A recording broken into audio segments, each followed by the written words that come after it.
os... imitando o Sensei Alan Frank, porque eu acabei de assistir uma live, né?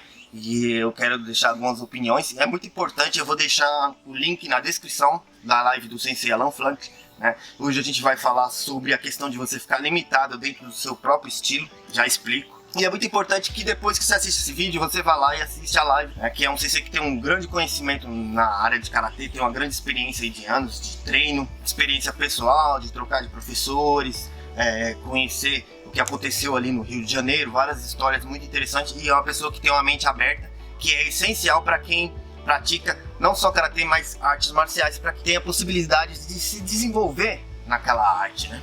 Então vai estar o link na descrição, o link tanto do canal como o link dessa live, que é muito importante. É uma live comprida, mas assista até o final.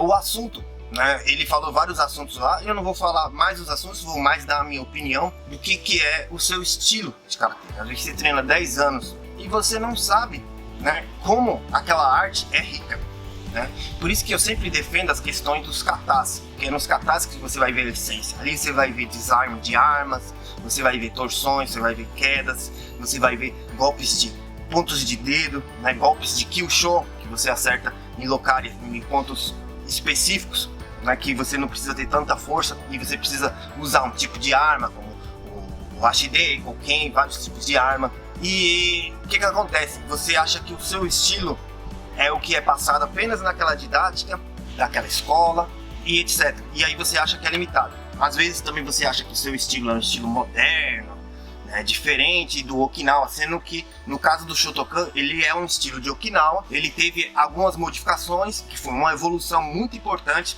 ou seja, não tinha essa coisa de estilo. Você vê que o Chojo Miyagi, ele montou uma federação, que eu não vou lembrar o nome, seria uma associação que treinava ele, Ken Mabuni, Chokumotobo, né? Chokimotobo, cada um de uma forma diferente, da sua maneira, mas todos juntos, treinando as mesmas técnicas. O que isso significa no final, que eu quero deixar pra você, né? Não quer dizer que você não pode, não é porque você é Shotokan que você não vai treinar katase de Nara, Narate. É tanto que você vê que no Kyokushin, os katases de Kyokushin são katases de Shotokan com katases de Narate. O Oyama, ele pensou isso e ele colocou. Tem alguns estilos nas federações, e no vídeo do Alan Frank vai estar falando isso, que tem alguns katas que nem o Tenchu, né? E até tem outros katas a mais. Tinha um kata do Yoshitaka, né? Yoshitaka Funakoshi, que é um kata de bastão, que hoje você não vê ninguém se ensinando esse kata, né? É estranho, né? Sendo que no Tinte tem várias partes lá de você desarmar, né, o bastão do adversário, e em outros katas também. Formas de você desarmar o bastão. É Okinawa, né? E tem tudo ali, né? O problema é que dificilmente você achar alguma escola que ensina dessa maneira. Mas isso prova que você não conhece, nem dentro do seu estilo, totalmente do seu estilo. Às vezes você fica limitado, né? Tanto que eles não queriam pôr estilos, né, como eu já falei, né? Estilos. E se ensinar o karatê. E isso aí tudo foi conforme o tempo foi sendo exigido, né? Foi sendo cada vez mais exigido, nomes de escola, né? Tá na história disso aí, né? Goju-ryu teve um caso interessante, né? Que um senpai foi lá fazer a demonstração de Goju-ryu e chegou lá e eles falaram: como você não tem o nome da escola, né? É Narate, só é Narate e etc. Procurei. E aí ele chegou, falou isso pro Chojo Miyagi depois, né? Que eles estavam exigindo, né? Exigindo quem? O órgão do governo regulamentador das artes marciais. Não existia federação de Shotokan, de Goju-ryu, federação de judô, não existia nada disso. O judô era Kano Jujutsu. Tava começando isso aí, né? Não existia. O que existia era esse órgão, né? E aí você tinha que seguir, né, conforme ele queria, o governo japonês, para aquela época ser ensinado. É lógico que eles não queriam, né, ensinar uma coisa muito marcial. Já não estava mais nessa época marcial. O Japão tinha acabado de perder a guerra. Foi o Gishi Funakoshi que estava lá, né, implementando o karatê, e teve o período depois da guerra que completamente mudou a visão do governo, né, que queria colocar uma nova visão no povo japonês, né? É tanto que você vê que o Gishi Funakoshi mudou os katas, né, os nomes dos pinans para Heian, né, que significa paz. Que é bem interessante de você perceber isso, tudo conforme a época, feito para a época, né? Então a gente não pode julgar as coisas, né? Ah, não ensinou Kobudo, não ensinou até aquilo. Não, já ensinou bastante coisa, né? Desde o Gishi Funakoshi, como Tameshwari, Makiwara, Hojoundou, tudo isso aí tinha no Shotokan, Goshinjutsu, né? Chegou a ter até na Nihon Karate Kyokai, na época do Nakayama, né? Tem vídeos provando isso, tá? Já tinha muita coisa marcial já naquela época, né? Só algumas coisas que não deu pra ser colocado ali, né? E até hoje não tem como você andar com a Sai na rua, a polícia vai te parar. É complicado você explicar isso, né? E o Gishi Funakoshi treinou com vários professores de Naha, né? Treinou com o professor, a linhagem dele do Anko Itosu, e também com Bushi Matsumura. Mano, ali era um lugar pequeno. Ali era Naha e Shuriten, parece que ele andava, acho que, menos de 1 hora para chegar pra ir de Shuri até Naha a pé. O Gishi Funakoshi tem lá no livro dele, é a minha história de vida. Né? Um lugar pequeno, eles não ficavam limitados. Não, vou seguir esse mestre só. Não vou aprender essas técnicas. Não, eles trabalhavam ali em conjunto, né? Aprendiam em conjunto, né? Tanto que as técnicas chinesas também, eles trouxeram muita coisa do Bubishi ali e eles desenvolveram conforme eles queriam, né? Essa questão de quedas também, né? Não tem as quedas, muitas quedas ali, você vê que é do kata, né? Que é uma origem chinesa, né? Mas eles misturaram um pouco com o Tegumi, né? E é a coisa assim que mais assim, tem muita história aí sobre Maiboran e etc tal, mas o que tem mais prova é a questão do Tegumi, porque o Tegumi existe até hoje em Okinawa. Eles mudaram o nome para Sumo de Okinawa, né?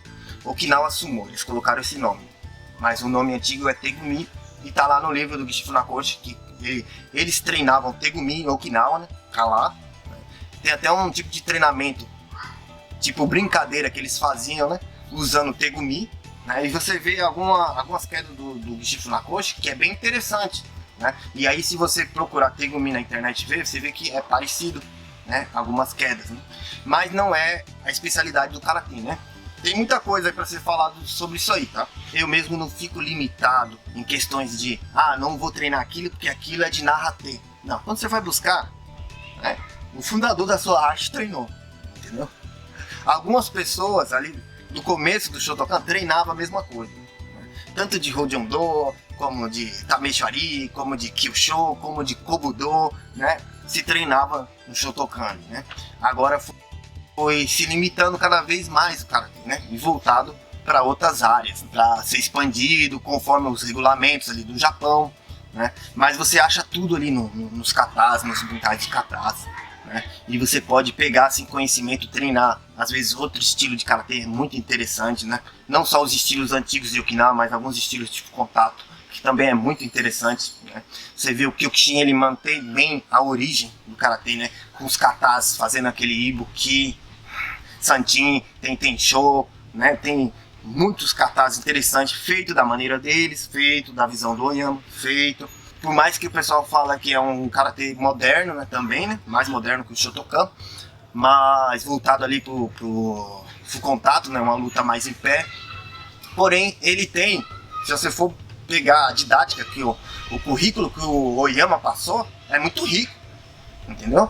Até mesmo a questão de Tamesho ali, tem coisas ali que vem de Narra, né? Tem coisas ali que vem de Narra ali que vem de Kung Fu, né, da parte de Tamesho. Eu sei porque eu pesquisei sobre isso aí, né? Você vê ali que tem bunkais, né, nos katas, tem os katas ali, né, e ele fez a mesma coisa que o Gishi Funakoshi fazia. Ele treinou as duas formas, né, até a parte de Tomarite ali, né, você percebe, né, no currículo. É muito rico mesmo, né? Nem sempre o karatê é a visão daquele torneio, né? Tô falando torneio porque é diferente o torneio que a gente fazia um olímpico, com um torneio que não é um torneio, é uma luta olímpica hoje, completamente diferente, né? Então, quando você vê mesmo o torneio eficiente com as técnicas originais do karatê, ainda não é o karatê puro.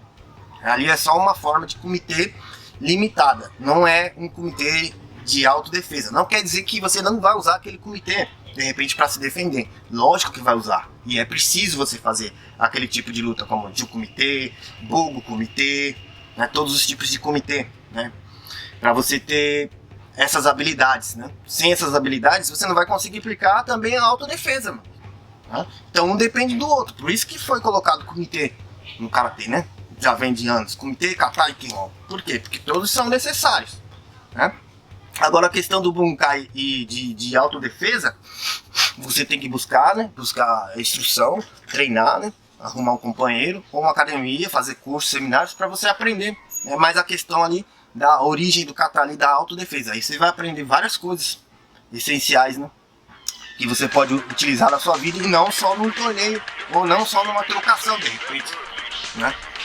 Que nem não adianta você saber muita trocação, ser forte, porradeiro e tal, mas o cara pegar um pedaço de pau, você morreu. Você não sabe nem como agir.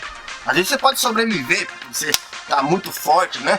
E você vai usar o karatê ali, esquiva, questão de tai sabaki, footwork dos pés, né? Suriashi.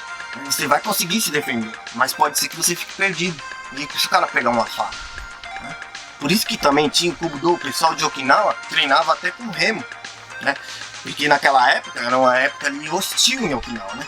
Existia muito estrangeiro, existia muitas brigas, se você vê isso aí, né? Tinha todo tipo de estrangeiro, era um local comercial ali. Gente de todos os lugares ali daquela região, né? Era um centro comercial, né? Tinha o Clã Satsuma, né? Que se você estudar na história original da tomada de Okinawa, você vai ver que eles mandaram o Clã Satsuma, que era mais perto das ilhas de Ryukyu, né? Onde tinha o domínio do Daimyo lá, né?